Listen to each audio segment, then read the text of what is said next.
Dear students, welcome back in KSD maths classes. आज हम इस वीडियो के अंदर सबसे पहले क्वेश्चन नंबर 7 डिस्कस करेंगे। देखो इस क्वेश्चन नंबर 7 की स्टेटमेंट क्या है, क्या लिख रहा है इसके अंदर। Prove that the integration over the surface S N cap cross A cross vector R into D S equal to कितना होना चाहिए, 2 vector A into V and where V is the volume of enclosed by surface S. V क्या चीज़ है, surface S से घिरा हुआ आयतन, और ए क्या है, कांस्टेंट वेक्टर। ठीक है, अगर हम ए का डिफ्रेंशिएशन करेंगे तो कितना होगा, 0 आएगा। ओके तो अब हमारा टारगेट है इस इंटीग्रेशन की वैल्यू कितनी आनी चाहिए, 2 वेक्टर ए इंटू वी के इक्वल। तो देखो हम लोग क्या कर सकते हैं, अब यहाँ पर एन डॉट नहीं है, ध्यान देना आप। तो हमने गॉस फॉर्म के अंदर क्या पढ़ा हुआ है, डॉट का फॉर्मूला पढ़ा है, F dot N cap into D S, लेकिन यहाँ पर क्या है, क्रॉस है। तो फिर हम लोग क्या करेंगे, यहाँ पर second form of Gauss divergence theorem का यूज़ करेंगे। तो लिखो आप, by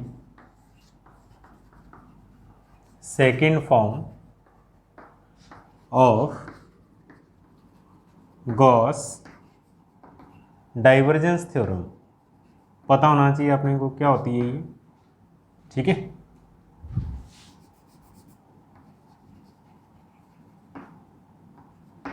second form of Gauss divergence theorem, तो ये होता है integration over the surface S N cap cross F into D S. इसको हम क्या लिख सकते हैं, integration over the volume V del cross F into D V. जो हमने इससे पहले जितने भी क्वेश्चन पढ़े उनके अंदर हमने कौन सा फॉर्म यूज़ किया था, एन डॉट एफ। यहाँ पर हम क्या लिख रहे हैं, एन क्रॉस एफ। डॉट वाले में डॉट था, क्रॉस वाले में क्रॉस होगा, ये ध्यान रखना आप। ठीक है, तो अब हम लोग क्या करेंगे, put vector F equal to vector A cross vector R. देखो आप, ये तैयार करना है अपने को। तो एफ के स्थान पर हम लोग क्या पुट करें, vector A cross vector R. तो ऐसा करते देखो क्या होगा, ये हमारे पास आएगा S integration over the surface S N cap cross A cross are.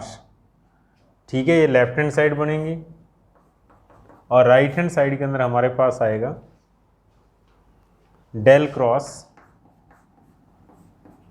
A cross R into D we, और ये इंटीग्रेशन कहाँ पे है, over the volume V. Equation number first दे दो आप।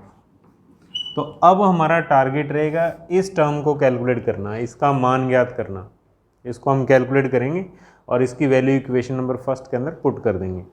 ओके, तो आइए प्लीज़, तो सबसे पहले लिखो आप, since A is constant vector,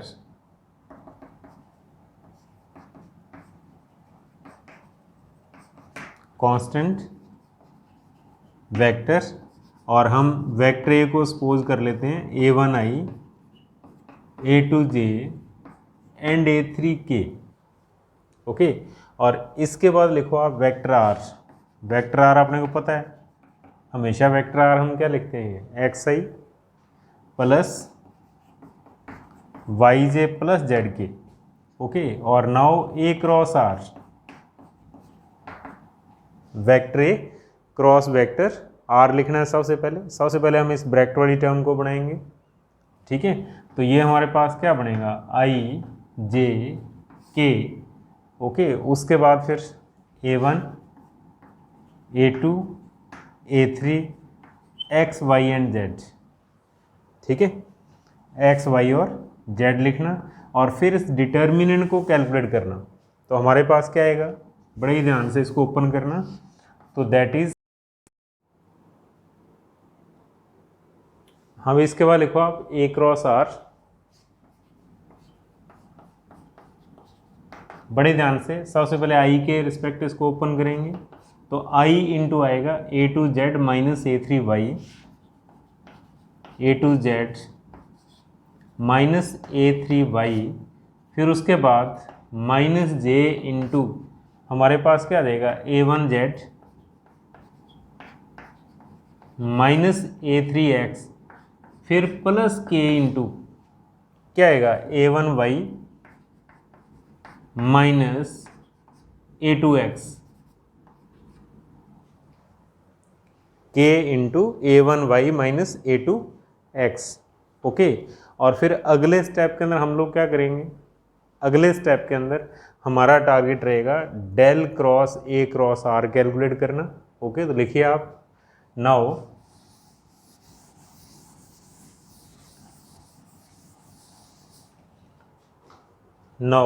del cross A cross R. Okay, तो ये भी क्या होगा, एक डिटर्मिनेंट, सबसे पहले आई जे के लिखना।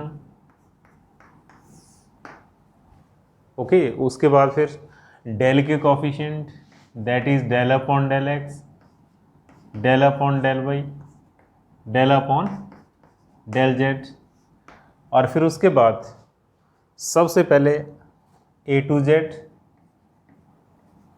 Minus A three Y. ठीक है, A two Z minus A three Y, और फिर यहाँ पर आप लिखिए माइनस है, बाहर ध्यान देना आप, माइनस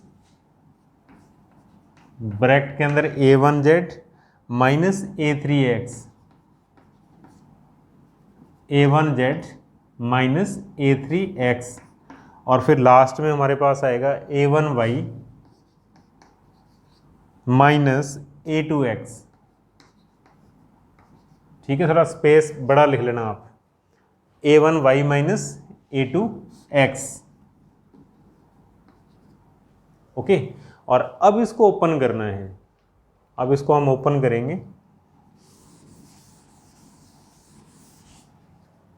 तो देखो क्या होगा, ओपन करने के बाद हमारे पास आएगा सबसे पहले आई के रिस्पेक्ट इन दोनों का मल्टीप्लाई माइनस इन दोनों का मल्टीप्लाई, तो हम लोग क्या लिख सकते हैं, del upon del Y into A one Y minus A two X. फिर देखो आप, माइनस इन दोनों का मल्टीप्लाई, माइनस और माइनस प्लस, प्लस हो जाएगा, तो plus del upon del Z into ये आएगा A one Z minus A three X. Okay, तो आई के रिस्पेक्ट ओपन करना, फिर माइनस जे के रिस्पेक्ट, तो माइनस जे मीन्स इन दोनों का मल्टीप्लाई होगा, del upon del X into this, तो ये आ जाएगा del upon del X into A one Y minus A two X, और फिर माइनस इन दोनों का multiply, del upon del Z into आएगा A two Z minus A three Y.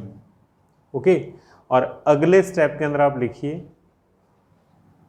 Next plus K into के मल्टीप्लाई में देखो आप क्या बनेगा, के मल्टीप्लाई में बनेगा इन दोनों का मल्टीप्लाई माइनस इन दोनों का मल्टीप्लाई, तो ये माइनस आएगी पहली term, minus del upon del X into A one Z minus A three X, इन दोनों का मल्टीप्लाई फिर माइनस इन दोनों का मल्टीप्लाई, तो minus del upon del Y into this that is A two Z minus A three Y. बड़े ध्यान से ओपन करना है, मिस्टेक नहीं करनी है बस। ठीक है, अब आप लिखो now del cross A cross R equal to, ठीक है, तो सबसे पहले देखो आई के मल्टीप्लाई में क्या आएगा, वाई के रिस्पेक्ट पार्शियल डिफरेंशिएशन है, वाई का वन हो जाएगा, तो क्या आएगा ए वन माइनस जीरो, क्यों, एक्स का वाई के रिस्पेक्ट जीरो होगा, पार्शियल डिफरेंशिएशन है। फिर जेड के रिस्पेक्ट ए वन इंटू ए का आएगा, कहने का मतलब ए वन लिख सकते हैं, और फिर z के रिस्पेक्ट x का कितना हो जाएगा 0, -0, क्योंकि यहाँ पर x है और हम किसके रिस्पेक्ट कर रहे हैं, z के रिस्पेक्ट। पार्शियल डिफरेंशिएशन z के रिस्पेक्ट x का क्या होता है 0। और ऐसे ही फिर ध्यान दो आप x के रिस्पेक्ट है तो -j, x के रिस्पेक्ट y का 0 बनेगा, x के रिस्पेक्ट x का 1 बनेगा, -a2 आएगा। और ऐसे ही z के रिस्पेक्ट 1 तो ये -a2 आएगा, ठीक है। और फिर माइनस और माइनस प्लस, z का y का z के रिस्पेक्ट पार्शियल डिफरेंशिएशन 0 हो जाएगा तो +0, ब्रैकेट क्लोज करते हैं ना। फिर लास्ट में plus k into last term plus k, हाँ भाई, x के रिस्पेक्ट z का 0, फिर माइनस और माइनस प्लस a3 और x का x के रिस्पेक्ट 1 तो a3 इंटू 1 a3 बनेगा। और फिर ऐसे ही यहाँ पर minus del upon del Y, z का 0 हो जाएगा, पहली टर्म 0 आएगी। फिर उसके बाद y का y के रिस्पेक्ट 1, माइनस और माइनस प्लस, और y का y के रिस्पेक्ट 1 हो जाएगा। मल्टीप्लाई में 1 लिखना है लिखो, नहीं लिखना सीधा लिख दो आप a3, क्यों, y का 1 हो गया। और अब देखिए आप क्या कुछ बन रहा है।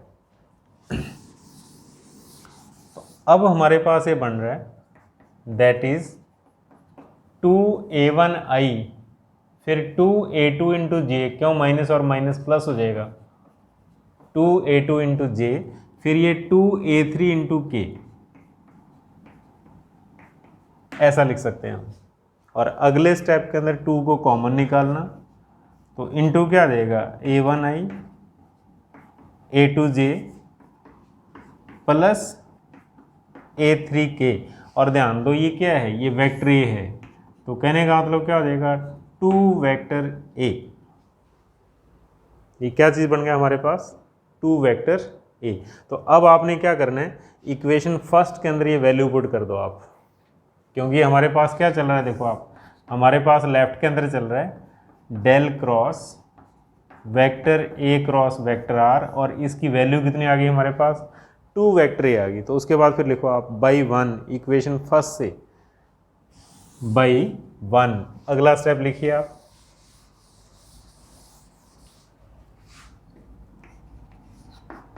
बाई 1, तो लेफ्ट हैंड साइड तो ये रहेगी, that is integration over the surface S n cap cross vector a cross vector r into D S, okay, equal to right hand side के अंदर हमारे पास इसकी वैल्यू कितनी लिखेंगे, 2a। तो integration over the volume v, यहाँ पर 2a आएगा और इनटू हम dv लिख सकते हैं, ठीक है। और अगले स्टेप के अंदर देखो 2 वेक्टर a कांस्टेंट है, ये वेक्टर a कांस्टेंट है, 2 भी कांस्टेंट इंटीग्रेशन से बाहर लिख सकते हैं हम, 2 वेक्टर a इंटीग्रेशन से बाहर, तो हमारे पास क्या आ गया, integration over the v into D V. तो नोट करना आप, ठीक है, integration over the v into D V, या फिर हमारे पास ऐसा आ जाए triple integration over the volume v D X D Y D Z. इसको हम क्या लिख सकते हैं, volume by enclose surface s, volume लिखा जा सकता है, यानी कि ये v के बराबर होगा।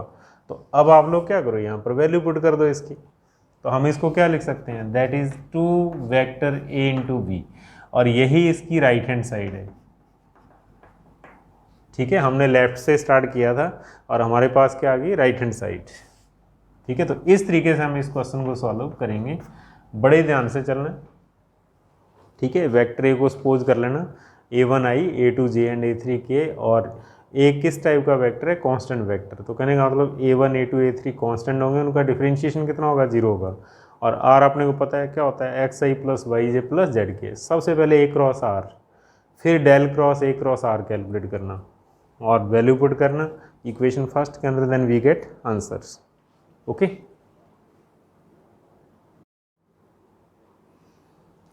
हमें नेक्स्ट क्वेश्चन देखिए आप, क्वेश्चन नंबर 10, इसका first part, by Gauss divergence theorem prove that proof कीजिएगा integration over the volume V vector A dot del phi into D V minus integration over the surface S phi A vector A है dot N cap into D S minus integration over the volume V phi del dot vector A into D we.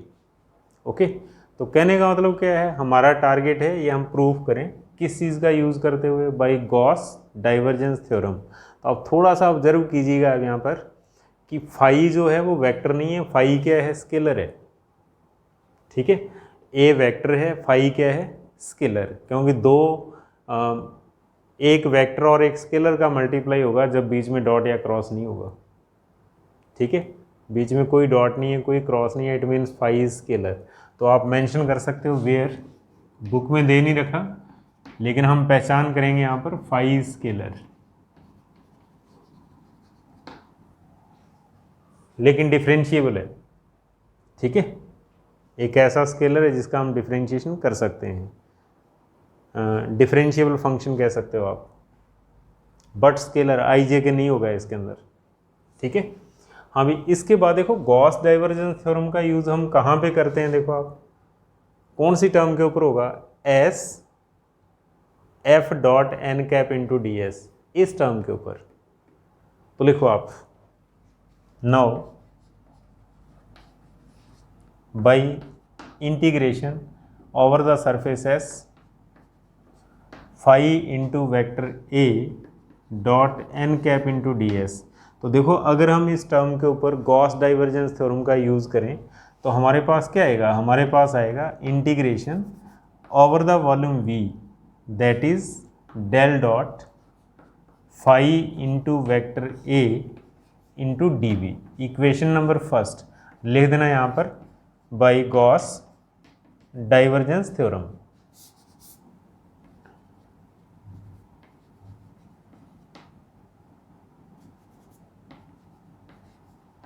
Gauss divergence theorem. Okay, इसका use किया तो इसकी value हमारे पास ये आ गई। तो अब अपना टारगेट क्या है, इस टर्म को कैलकुलेट करना। अब हम इसकी वैल्यू कैलकुलेट करेंगे। ठीक है, तो लिखो आप now del dot phi into vector A. Okay, तो देखो डेल डॉट का मतलब क्या होता है, डेल डॉट का मतलब होता है समेशन आई dot del upon del X. Del dot का मीनिंग ये होता है, डेल डॉट सामने जो भी है तो क्या लिखा जाएगा, summation I dot del upon del X into phi vector A. ठीक है, इसकी समेशन डेफिनेशन कहलाती है किसकी, डाइवर्जेंस की। और अब इसके बाद हम लोग क्या करेंगे, समेशन आई डॉट, ध्यान देना आप, अब ये डॉट रहेगा बीच में और यहाँ पर u इंटू वी अप्लाई कर दो एक बार, फाई का differentiation del phi upon del X into vector A, फिर फाई को छोड़ दो और हमारे पास आ जाएगा del vector A upon del X. और अगले स्टेप के अंदर क्या करेंगे हम, समेशन आई डॉट फर्स्ट टर्म फिर प्लस समेशन आई डॉट सेकेंड टर्म, इसको ओपन करेंगे हम। तो लिखिए next term that is equal to summation I dot first term, first term क्या है, del phi upon del X into vector A, और फिर प्लस समेशन आई dot second term, second term क्या है, phi del A upon del X, phi del vector A upon del X. Okay, बड़े ही ध्यान से चलना, अपने को मिस्टेक नहीं करनी है। ओके, और अब अगले स्टेप के अंदर ध्यान दो आप, यहाँ पर हम इसको क्या लिख सकते हैं, हम इसको ऐसा लिख सकते हैं summation I del phi upon del x dot vector A. देखो ये स्केलर है, ये वेक्टर नहीं है। ठीक है, और अगर किसी दूसरे वेक्टर के साथ स्केलर है तो उसको हम फर्स्ट के साथ लिख सकते हैं, फर्स्ट के साथ लिखा जा सकता है, क्योंकि हमेशा आई और एक्स की जुड़ी होती है, ध्यान देना वेक्टर के अंदर। तो इसलिए हम लोग क्या करेंगे, del phi upon del X को आई के साथ ले आएंगे और डॉट वेक्टर ए लिख देंगे हम। ठीक है, और फिर यहाँ पर क्या होगा, फाई बिल्कुल बाहर आएगा क्योंकि कंप्लीट है, फाई को बिल्कुल बाहर निकालना। और यहाँ पर क्या बचेगा, समेशन आई डॉट डेल ए अपॉन डेल एक्स। यहाँ पर दो कंसेप्ट यूज हुए हैं, देखो आप कौन कौन से। एक तो यूज हुआ है कि वेक्टर ए डॉट एन वेक्टर बी, इसको हम क्या लिख सकते हैं, इसको हम लिख सकते हैं एन वेक्टर ए डॉट बी। जरूरत पड़ने पर अगर स्केलर बी के साथ है उसको ए के साथ लिखा जा सकता है। जैसे यहाँ पर वेक्टर ए के साथ स्केलर था, इसको किसके साथ ले आए हम, फर्स्ट के साथ। ये कंसेप्ट हो गया। दूसरा कंसेप्ट कौन सा लगा, दूसरा कंसेप्ट ये लगा कि अगर समेशन 2x है तो हम इसको ऐसा लिख सकते हैं 2 समेशन x। स्केलर को समेशन से बाहर निकाला जा सकता है, वेरिएबल को नहीं निकाल सकते आप। तो यहाँ पर स्केलर कौन है, फाई है और कंप्लीट है, इसको बिल्कुल बाहर निकाल सकते हो आप। ठीक है, ये कंसेप्ट यहाँ पर अप्लाई किया है, फाई का बाहर आना। फिर यहाँ पर क्या हो जाएगा, समेशन आई डॉट डेल ए अपॉन डेल एक्स। ठीक है, तो ये दोनों कंसेप्ट अप्लाई करने के बाद अब देखो बनेगा क्या, हमारे पास बनेगा that is del of phi, ये ग्रेडियंट हो गया, gradient of phi, del phi dot vector A plus phi, ये क्या हो गया, डाइवर्जेंस हो गया, that is del dot A. Okay, इस तरीके से लिख सकते हैं हम। और अगले स्टेप के अंदर ध्यान देना आप, नेक्स्ट हम लोग क्या लिख सकते हैं, हम लोग अकॉर्डिंग टू आंसर, देखो आप ए डॉट बी को बी डॉट ए लिख सकते हैं। तो इसको हम ऐसा कर सकते हैं vector A dot del phi plus phi into del dot vector A, और ये इक्वेशन नंबर सेकंड आ गई हमारे पास। ठीक है, तो सेकंड किस चीज़ की वैल्यू है, सेकंड इस चीज़ की वैल्यू है। तो आप फर्स्ट के अंदर मान पुट कर दो, पहले लिख दूं मैं पूरा, ये किस चीज़ का वैल्यू है हमारे पास, del dot phi into vector A की।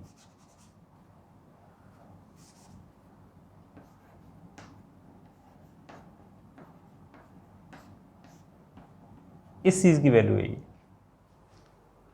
ठीक है, तो अब लिखो आप बाई फर्स्ट एंड सेकंड, समीकरण 1 और 2 से। तो बाई फर्स्ट एंड सेकंड, इसके बाद समीकरण 1 और 2 से क्या करना होगा, यहाँ पर वैल्यू पुट करो, लेफ्ट हैंड साइड यही लिखनी है अपने को। तो लेफ्ट हैंड साइड तो ये रहेगी, integration over the surface S phi into vector A N cap into D S. Right hand side के अंदर हमारे पास क्या बनेगा, राइट हैंड साइड के अंदर आएगा integration over the volume v, और इस चीज़ की वैल्यू पुट करनी है अपने को, ये कितनी, vector A dot del phi plus phi into del dot vector A, और मल्टीप्लाई में डी वी लिखोगे आप, मल्टीप्लाई में डी वी लिखना। ओके, और अब इन दोनों टर्म्स को ओपन कर दो, और ओपन करते ही आंसर है। ठीक है, तो अगला स्टेप लिखिए आप, नाउ हाँ भी, अब इसको ओपन करो प्लीज़। तो ये हमारे पास आ जाएगा integration over the surface S phi vector A dot N cap into D S equal to, हमारे पास आएगा integration over the volume V. ठीक है, फर्स्ट टर्म आप लिख सकते हो, that is A dot del phi into D V plus दूसरी टर्म हमारे पास बनेगी integration over the volume V phi, ठीक है, into del dot vector A into D we. ठीक है, और अब आप आंसर के अकॉर्डिंग देखो आप क्या करना है अपने को, ये टर्म यहीं रखनी है और इसको इधर लेके आना है, और ऐसा करते ही ये बनेगा। ठीक है, इस टर्म को इधर शिफ्ट कर दो आप, तो क्या बनेगा अगले स्टेप के अंदर, नेक्स्ट स्टेप हमारा ये बनेगा, देखो इसको तो लेफ्ट के अंदर रखना है, यहीं पड़ी रहने दो आप। That is integration over the volume V A dot del phi into D V, इसको इधर लेके आएंगे तो माइनस की हो जाएगी। That is integration over the surface S phi into vector A dot N cap into D S minus integration over the volume V phi into del dot vector A into D we. ठीक है, तो please यहाँ थोड़ा सा correction कर देना question के अंदर, ब्रैकेट में लिखना आप इसको, और ऐसा करते ही इसका आंसर है। इस तरीके से हम इसको प्रूव करेंगे। ओके, तो बड़े ध्यान से चलिएगा आप, मुश्किल नहीं है। ओके, हाँ अभी सेकंड पार्ट क्वेश्चन नंबर 10 का। ठीक है, क्वेश्चन नंबर 10 सेकंड पार्ट क्या लिख रहा है इसके अंदर, by Gauss divergence theorem then prove that integration over the volume V, ठीक है, किसका, B dot del cross vector A into D V equal to integration over the surface S vector A cross vector B dot N cap into D S plus integration over the volume V vector A dot del cross vector B into D V. ये अपने को prove करना है। तो देखो Gauss divergence theorem का use करना है अपने को। तो कहाँ से स्टार्ट करोगे आप क्वेश्चन को, यहाँ से स्टार्ट करेंगे हम, S F dot N cap, यही पहचान है गॉस डाइवर्जेंस थ्योरम की। तो लिखो आप सॉल्यूशन, यहाँ से स्टार्ट करिए आप, integration over the surface S A cross B dot N cap into D S, और अब इसके ऊपर आप गॉस डाइवर्जेंस थ्योरम का यूज़ कीजिए। तो लिखो बाई गॉस डाइवर्जेंस थ्योरम। ठीक है, हम लोग क्या लिख सकते हैं, ठीक है, इसको किसके बराबर लिखा जा सकता है, इसको हम लिख सकते हैं integration over the surface S A cross B dot N cap into D S. ये कैसे लिखा जा सकता है, ये लिखा जा सकता है integration over the volume V del dot vector A cross vector B into D V, equation number first, ऐसा लिखा जा सकता है। ठीक है, तो अब हमारा टारगेट रहेगा इस टर्म की वैल्यू कैलकुलेट करना, that is divergence of A cross B calculate करना। तो लिखो आप now divergence of vector A cross vector B, इसको कैलकुलेट करेंगे हम। कैसे, क्या डेफिनेशन होती है इसकी, summation I dot del upon del X into vector A cross vector B. ठीक है, और अब अगले स्टेप के अंदर हमारा टारगेट क्या होगा, that is summation I dot, हम एक बार ए का डिफ्रेंशिएशन क्रॉस वेक्टर बी, फिर प्लस ए को छोड़ दो cross del B upon del X. Okay, इस तरीके से लिखना। और अब अगले स्टेप के अंदर आपने क्या करना है, अगले स्टेप के अंदर आपने यहाँ पर जैसी फर्स्ट टर्म है वैसी लिखो आप, यानी कि देखो पहले डेरिवेटिव वाली है, बाद में बिना डेरिवेटिव है, तो आप ए क्रॉस बी को बी क्रॉस ए में चेंज करिए आप, और जब हम बी क्रॉस ए लिखेंगे तो माइनस हो जाएगा, तो सेकेंड टर्म के अंदर अप्लाई करो आप। तो अगला स्टेप हमारा ये बनेगा, that is summation I dot del A upon del x cross vector b. Okay, और यहाँ पर आप क्या लिखोगे, यहाँ पर आप लिखोगे minus del B upon del x cross vector a. बड़े ध्यान से यहाँ पर ए क्रॉस बी को माइनस बी क्रॉस ए लिखेंगे हम। ठीक है, यानी कि जैसी पहली टर्म है वैसी ही सेकंड टर्म बनानी है, डेरिवेटिव पहले होना चाहिए, बिना डेरिवेटिव बाद में लिखना आपने को। डेरिवेटिव पहले, बिना डेरिवेटिव बाद में लिखेंगे तो बीच में माइनस आ जाएगा। और अब इसको आप ओपन करिए, क्या लिखोगे आप, समेशन आई डॉट फर्स्ट टर्म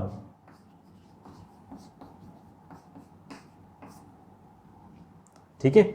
और फिर ऐसे ही minus summation I dot second term,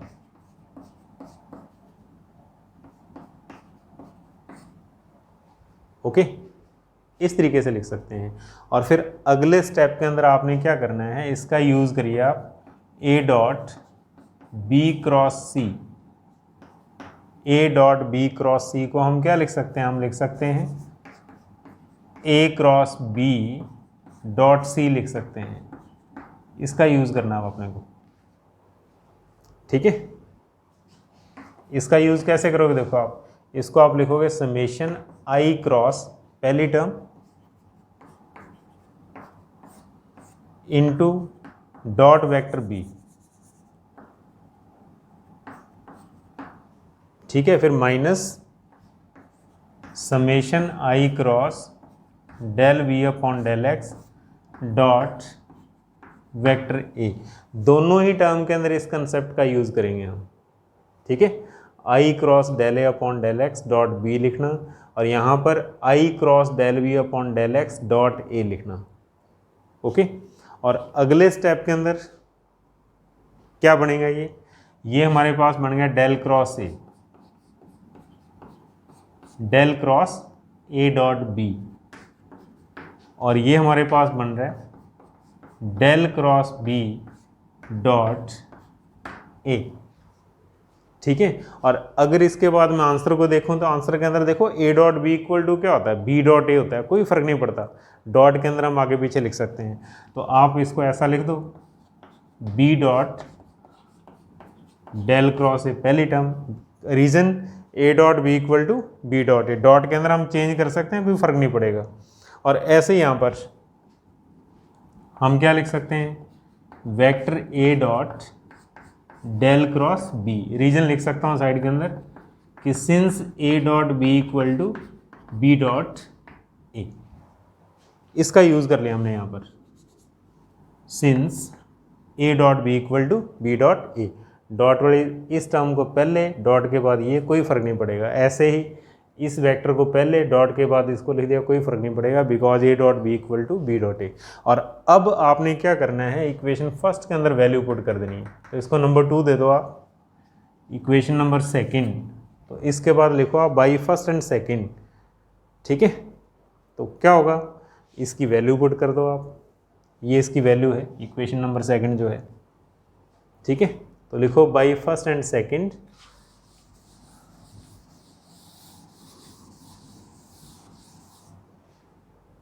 by first and second. तो ऐसा करते ही लेफ्ट हैंड साइड यही रहेगी,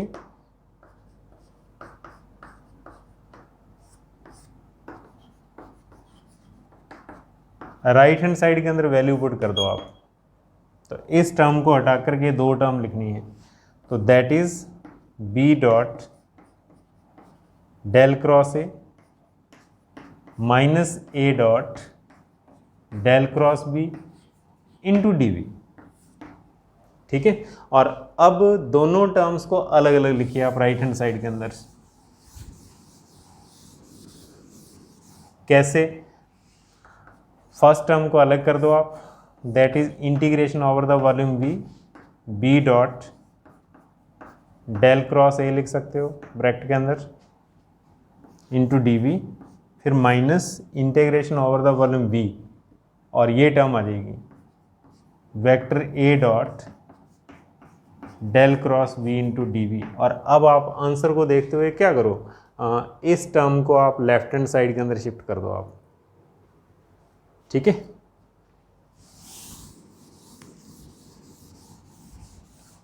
क्योंकि जो हमारा आंसर है इसमें सारे प्लस हैं, ठीक है।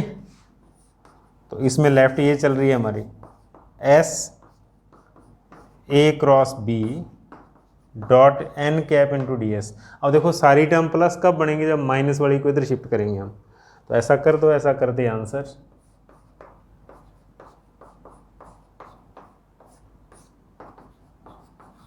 ये फर्स्ट टर्म आ गई, प्लस ये आ जाएगी क्योंकि उधर माइनस है, इधर आके प्लस बनेंगी। Integration over the volume V vector A dot del cross vector v into D V equal to, ये आएगा हमारे पास integration over the volume v into vector v dot del cross vector a into D we, और यही हमारा target है। ये left equal to ये दो टर्म आनी चाहिए, तो कोई बात नहीं है, ये दो टर्म लेफ्ट के अंदर और एक राइट के अंदर आएगी।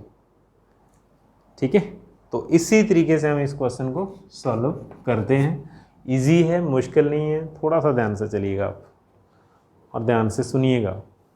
इम्पोर्टेंट चीज़ है कि ध्यान से सुनना है। Okay, thank you.